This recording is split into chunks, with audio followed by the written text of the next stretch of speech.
Баршаңызға сәлем. Бүгін біз comparative және де superlative деген тақырыптарды қарастыратын боламыз. Comparative пен superlative бұл бізде анықтауыштар. Білесіздер, анықтауыш дегеніміз бұл бізде қандай деген сұраққа жауап береді. Міне adjective деген анықтауыш. Comparative деген бұл бізде салыстырмалы шырай. Superlative дегеніміз бұл бізде күшейтпелі шырай. Мысалы, әдемі дегеніміз анықтауыш қой, қандай әдемі? Әдемірек дегеніміз бізде салыстырмалы шырай. Ең әдемі дегеніміз бізде күшейтпелі шырай.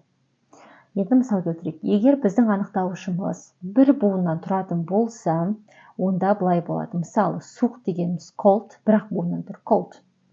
Суығырақ дегеніміз colder, яғни бір буыннан тұрса, оның аяқ жағына біз жалғау жалғаймыз. er деген салыстыру үшін.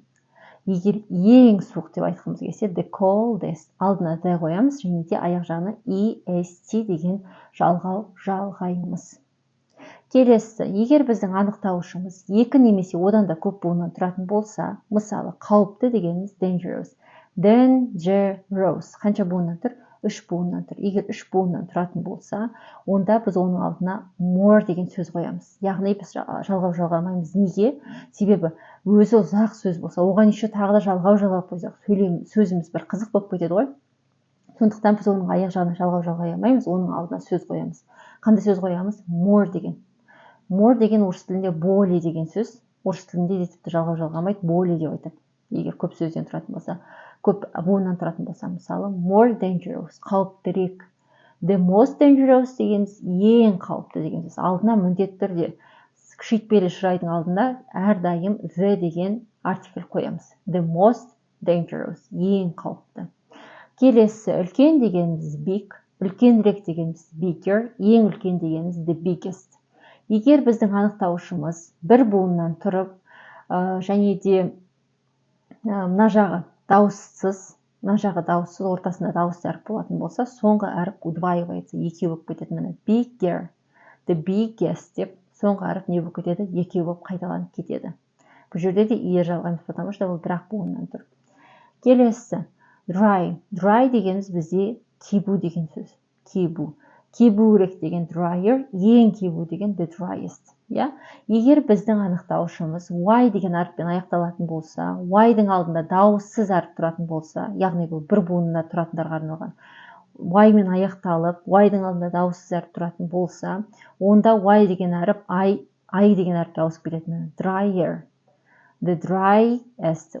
Y деген әріпті I-ға айналдырып жібереміз, болды. Қалғандары осы окончаниялар қалады.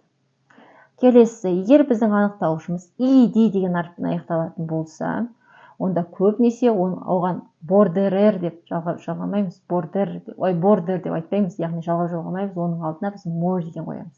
ed мен аяқталатын болса, алдына more bored, the most bored. Bored дегеніміз бізде ішпыстырарлықтау, ең ішпыстырарлық дегеніміз the most bored. The most bored, то есть. Келесі бізде irregular adjectives. Irregular adjectives деген бұл заңдылыққа бағынбайтын анықтауыштар. Бұлар заңдылыққа бағынбайтын. Мынау бізде заңдылық қой, міне, er жалғайсыз, алдына more қоясыз деген бұл бізде заңдылық, Енді заңдылыққа бағынбайтын бізде анықтауыштар бар. Ол қандай екен? Good деген жақсы, жақсырақ деген better, ең жақсы дегеніміз the best. Мына жерде міне gooder, the goodest деп айтуға болмайды. Бұларды тек қана жаттап алу керек болды. Жаман деген bad, жамандырақ деген worse, ең жаман дегеніміз the worst. Алыс дегеніміз far, алысырақ дегеніміз further, ең алыс дегеніміз the furthest.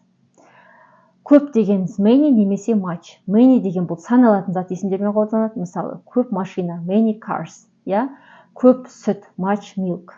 Яғни сүт санай алмаймыз ғой. Соған muchты сүтке қолданамыз, manyді машиналарға қолданамыз, саналатын зат есімдер. Екеуі де көп деген мағына білдіреді.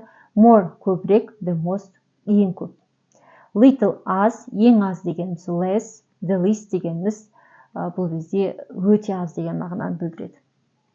Келесі, енді қараңыздар, анықтауыштар қай жерде қалай тұрады екен, соны түсіндіргім келіп отыр.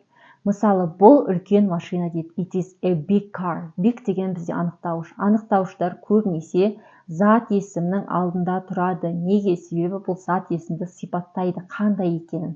Сол үшін ғана бізге анықтауыш керек. Қандай заттың қандай екенін анықтау үшін бізге анықтауыш керек. Сондықтан анықтауыштар әрдайым зат есімнің алдында тұрады. Келесі, және де бұлар to be-дан кейін тұрады. Мысалы, it is big, бұл үлкен деп айтатын болсаңыз, to be-дан кейін тұрады. зат есім егер болмай қалған жағдайда to be'дан кейін тұрады. Зат есім болса, зат есімнің алдына ғана қоясыздар. Келесі, егер сіздер салыстыратын болсаңыздар, міндетті түрде арасында than деген сөз болады көбінесе. Себебі than деген қарағанда деген сөз. Міне, менің машинам сенің машинаңа қарағанда үлкенірек. Түсініп тұрсыздар ғой?